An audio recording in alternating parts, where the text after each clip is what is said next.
মহাসড়ক সহ সব সড়কে সিএনজি চলাচলের দাবি জানিয়ে ঢাকা চট্টগ্রাম মহাসড়কের নারায়ণগঞ্জ অংশ অবরোধ করেছে সিএনজি চালিত অটোরিকশার চালকরা। এতে ৩ কিলোমিটার সড়কে তীব্র যানজটের সৃষ্টি হয়।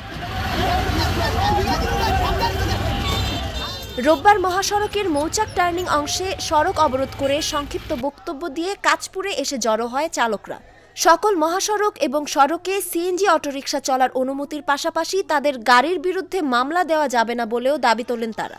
এখানে মহাসড়কের দায়িত্বপ্রাপ্ত যেসব পুলিশ সদস্যবৃন্দ ভাইয়েরা আছেন, যেসব অফিসাররা এখানে দায়িত্ব পালন করছেন, আমি আপনাদের সুদৃষ্টি কামনা করব, আপনারা যেন আর কখনো আমাদের গাড়ির উপরে মামলা, হামলা, রেকর্ড ডাম্পিং দেখাবেন না।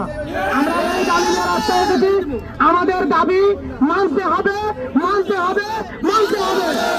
কথা বলে সড়ক থেকে অবরোধকারীদের সরিয়ে দেওয়ার চেষ্টা চলছে বলে জানান কাঁচপুর হাইওয়ে পুলিশের ভারপ্রাপ্ত কর্মকর্তা কাজী ওয়াহিদ মোর্শেদ।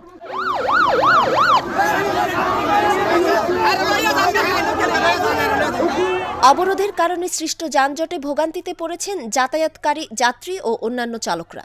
কোনো ফলাফল না আসে তা আমরা রাস্তা অবরোধ করে আমরা এখানে অবস্থান করব এবং আমরা পরবর্তী কর্মসূচি কোনটা নিব তা আমরা আরো পরবর্তীতে আমার গণমাধ্যম কর্মী ভাইদের কাছে আমরা জানাবো। এখন আমরা এখানে আমি দেখতে পাচ্ছি আমাদের সামনে অনেক গণমাধ্যম কর্মী ভাইরা উপস্থিত হয়েছেন।